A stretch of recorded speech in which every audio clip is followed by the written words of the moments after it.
বাড়িতেই যদি এত সুন্দর চিকেন ললিপপ তৈরি করতে পারেন, বাইরে থেকে বেশি দাম দিয়ে চিকেন ললিপপের কেনার কোনো দরকারই পড়ে না। আজকে আমি খুব সহজ উপায়ে আপনাদেরকে চিকেন ললিপপ তৈরি করা দেখাবো। তো চলুন দেখে নেওয়া যাক আজকের রেসিপি। এখানে দেখুন আমি চিকেনের উইংস নিয়েছি আর চিকেনের কিছুটা লেগ পিস নিয়েছি।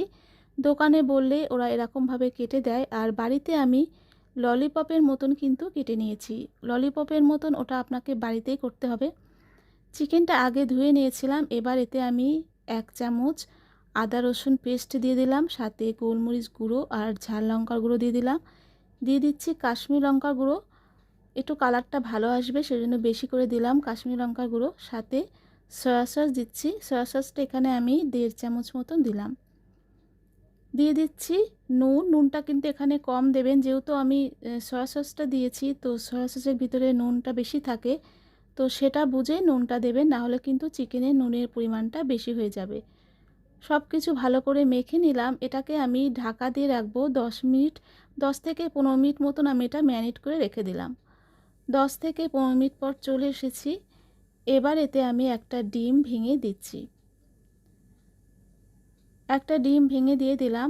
এরপর দিয়ে দিচ্ছি ময়দা। এখানে আমি হাফ কাপের কম দিয়ে দিলাম ময়দা, আর সাথে কর্নফ্লাওয়ার দিলাম। কর্নফ্লাওয়ার কিন্তু ময়দা থেকে কম দিতে হবে। 2 থেকে 3 চামচ মতন আমি কর্নফ্লাওয়ার দিয়ে দিলাম। এবার সব কিছু ভালো করে মেখে নিতে হবে। প্রতিটা চিকেনের পিসের গায়ে যাতে সুন্দরভাবে কোট হয়ে যায় সেভাবে ভালো করে মেখে নিতে হবে। আর এই মাখাটা কিন্তু একটু আঠালো টাইপের হবে। দেখুন একটু আঠালো মতন আছে। এরকম আঠালো মতন হলেই কিন্তু চিকেন ললিপপ খেতে ভালো লাগবে। তো ডাইরেক্ট আমি এবার ভেজে নিচ্ছি। তেলটা আগে থেকে গরম করতে বসিয়েছিলাম, ভালো গরম হয়ে গেছে। তারপর গ্যাসটাকে মিডিয়াম রেখে এই চিকেনের পিসগুলো একে একে ছেড়ে দিচ্ছি তেলের উপর। আপনারা যদি কাজটাকে একটু সহজ করতে চান তাহলে চিকেনটাকে এরকমভাবে ম্যারিনেট করে ফ্রিজে রাখতে পারেন, আর সন্ধেবেলায় কিংবা যখন খাবেন তখন বের করে এরকমভাবে ভেজে নিতে পারেন। তাহলে কিন্তু কাজটা খুব সহজ হয়ে যায়। কারণ দেখতেই পেলেন যে একদম ঝামেলা ছাড়া এই খাবারটা তৈরি করছি আমি। শুধু ঘরে সব কিছুই থাকে, শুধু চিকেনটাই কিনে আনলেই হবে। তো এইভাবে আপনারা বানিয়ে দেখবেন, দুর্দান্ত টেস্ট হয়। বাইরে থেকে কিন্তু কোনো অংশে কম হয় না। আমি চিকেনগুলো মিডিয়াম আঁচেই ভেজে নিচ্ছি যাতে ভিতরটা সুন্দরভাবে সেদ্ধ হয়ে যায়। তো সেই জন্যে মিডিয়াম আঁচে এপিট ওপিট করে ভেজে নিচ্ছি। মানে চিকেনের সব সাইডটা যাতে সুন্দরভাবে ভাজা হয় সেই জন্য আমি এপিট ওপিট করে ভেজে নিচ্ছি। এখানে দেখুন সুন্দর একটা কালার চলে এসেছে চিকেনের ভিতরে। আমি সব সাইডটাই সুন্দর করে ভেজে নিচ্ছি, আর ভিতরটা সুন্দরভাবে সেদ্ধ হয়ে গেছে। আপনারা বুঝতেই পারবেন যে চিকেনটা যখন সেদ্ধ হয়ে গেছে, আপনারা কিন্তু দেখেই বুঝতে পারবেন। ভিতরটা সুন্দর করে সেদ্ধ হয়ে গেছে। এবার আমি তুলে নেব। এই চিকেন কিন্তু সেদ্ধ হতে বেশি সময় নেয় না, তাড়াতাড়ি হয়ে যায়। তবে আমি মিডিয়াম আঁচে ভেজে নিয়েছি, খুব একটা বেশি আঁচে করিনি। তো তেল থেকে ভালো করে তেল ঝরিয়ে পিসগুলো আমি তুলে নিচ্ছি। দেখুন কতটা সুন্দর হয়েছে দেখতে। বাকিগুলো একইভাবে ভেজে নেব। এবার আমি একটু বেশি করে চিকেনগুলো দিচ্ছি, জায়গাটা আছে প্যানে, তো সেই জন্য একটু বেশি করে ছেড়ে দিলাম চিকেনের পিসগুলো। তো দেখুন এখানেও সুন্দর একটা কালার চলে এসেছে চিকেনে। আমি তুলে নিচ্ছি।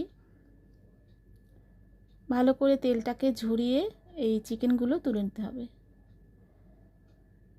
আপনারা বাড়িতে এরকমভাবে তৈরি করবেন বন্ধুরা, দারুণ লাগে খেতে। এইভাবেও খাওয়া যায়, এরকমভাবেও খাওয়া যায়, কিন্তু আমি একটু বাইরের রেস্টুরেন্টের মতন টেস্ট করার জন্যে আরেকটা প্রসেস আপনাদেরকে দেখাচ্ছি। এখানে আমি বেশি তেলটা তুলে নিয়েছি প্যানে, আর 1 থেকে 1.5 চামচ মতন তেল আমি রেখে দিয়েছি। একেবারে কম তেলে কিন্তু বাকি কাজটা হয়ে যাবে। এর ভিতর আমি একটু বেশি করে রসুন কুচি দিয়ে দিলাম। রসুন কুচিটা আপনারা একটু বেশি করে দেবেন, তাতে কিন্তু খাবারগুলো খেতে ভালোই লাগে। রসুনের উপর যখন একটু হালকা ব্রাউন কালার চলে আসবে, তারপর আমরা এতে দিয়ে দেব সয়া সস। আমি এখানে হাফ চামচ মতন, হাফ চামচেরও কম বলতে হয়, সয়া সস দিয়ে দিলাম, আর সাথে একটু জল দিলাম যাতে এই সসগুলো পুড়ে না যায়। আর গ্যাসের ফ্লেমটা এই অবস্থায় কিন্তু একেবারে সিমে করে রাখবেন। একটু মিশিয়ে নিচ্ছি সব দিকটা। এরপর আমি বাকি সসগুলোও দিয়ে দেব। এখানে দিয়ে দিলাম টমেটো কেচাপ, 3 চামচ মতন আমি টমেটো কেচাপ দিলাম, আর 2 চামচ দিয়ে দিলাম শেজওয়ান সস। এই শেজওয়ান সসটা কিন্তু দিতেই হবে, এটা দিলে কিন্তু তবে ললিপপের আসল টেস্টটা আসে। যদি একান্ত এই সস না থাকে আপনারা পিৎজা সসও দিতে পারেন। ভালো করে মিশিয়ে নিচ্ছি সব কিছু। আর এই সসগুলো যখন একটু ফুটে উঠবে তারপর আমরা এই চিকেনটা দিয়ে দেবো। দেখুন এই সসটা কিন্তু ফুটে উঠেছে, আর আমি কিন্তু গ্যাসের ফ্লেমটা একেবারে সিমে করে রেখেছি। এবার দিয়ে দিচ্ছি চিকেনের পিসগুলো। চিকেনের পিসগুলো দিয়ে দিলাম, আর ভালো করে মিশিয়ে নেব যাতে প্রতিটা চিকেনের ভিতর মানে গায়ে এই সসগুলো মেখে যায়। প্রতিটা চিকেনের গায়ে যাতে যাতে এই সসগুলো মিশে যায় সেজন্য আমি একটু নেড়েচেড়ে নিচ্ছি সব দিকটা। আর এই কাজটা কিন্তু খুব বেশি সময় লাগে না, 5 মিনিট হাতে থাকলে কিন্তু এই কাজটা আমরা করে নিতেই পারি। শুধু রসুন কুচিটা আপনারা করে রাখবেন আগের থেকে, তাহলেই কিন্তু এই প্রসেসটা করতে বেশি একটা সময় লাগে না। তো দেখুন এখানে চিকেনটা সুন্দরভাবে এই টমেটো কেচাপের সাথে মেশানো হয়ে গেল। খাবারে একটু টুইস্ট আনার জন্য লাস্টের দিকে আমি দিয়ে দিলাম সাদা তিল। তিলটা দিয়েও ভালো করে মিশিয়ে নিতে হবে। একটু ঝেঁকড়ে ঝেঁকড়ে আমি এই তিলটাকে পুরো চিকেনের সাথে মিশিয়ে নিচ্ছি। যদি একান্ত আপনাদের কাছে সাদা তিল না থাকে এর জায়গায় একেবারে মিহি করে ধনেপাতা কুচি অথবা পেঁয়াজ পাতা কুচিও দিতে পারেন। তো দেখুন কত সহজেই তৈরি করে নিলাম চিকেন ললিপপ বাড়িতেই। আপনারা এরকমভাবে অবশ্যই ট্রাই করে দেখবেন, দুর্দান্ত লাগে। আমি এখানে মেয়োনেজের সাথে পরিবেশন করলাম চিকেন ললিপপগুলো, কারণ এখানে কিন্তু টমেটো কেচাপের আর দরকার হয় না। দেখুন কতটা লোভনীয় হয়েছে এগুলো দেখতে, ভিতরটা কিন্তু খুব সুন্দরভাবে সেদ্ধ হয়ে গেছে। দেখুন কতটা সুন্দর হয়েছে।